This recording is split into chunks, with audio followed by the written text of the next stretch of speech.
La gamme Jeep se compose d'un 4x4 pur et dur, le Wrangler, et de 3 SUV, le petit Renegade, le grand Cherokee, et entre les deux, le Cherokee. Celui-ci a été lancé en 2014 avec une Pro originale, mais qui garde ses 7 ouïes verticales. Il est proposé avec un V6 essence, mais aussi en diesel avec des blocs de 140 à 200 chevaux. Nous essayons ici la version diesel la plus puissante, uniquement proposée en 4 roues motrices et avec boîte automatique à 9 rapports. Elle est ici associée à la finition haut de gamme Overland, reconnaissable à ses bas de caisse et ses passages de roue couleur carrosserie. A l'intérieur, le Cherokee présente plutôt bien, même si les plastiques de la partie inférieure de la planche de bord sont durs. Le grand écran central tactile se montre plutôt réactif et on trouve en bas de la console centrale le sélecteur de mode tout-terrain similaire à celui de Land Rover. A l'arrière, la banquette est coulissante en 2 tiers 1 tiers, elle offre une habitabilité correcte pour les jambes, mais la garde-toit est un peu juste pour les grands.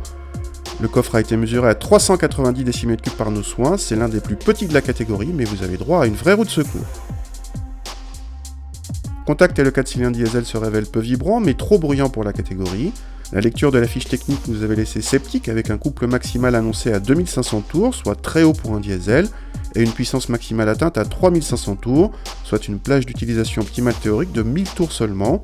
Dans les faits, le couple est déjà généreux bien avant le régime annoncé, mais il ne sert effectivement pas à grand chose de monter dans les tours.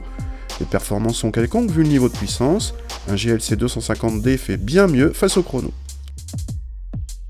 La direction donne parfois une sensation de lourdeur et c'est dommage car pour le reste, ce Cherokee offre un bon compromis châssis avec un confort très correct et un amortissement bien géré même à haute vitesse.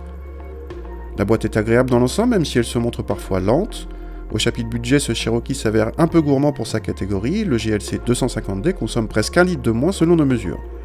Quant au tarif, notre modèle frôle les 50 000 €, c'est cher mais moins que le fameux GLC et l'équipement de cette version Overland est très complet, y compris en éléments high-tech.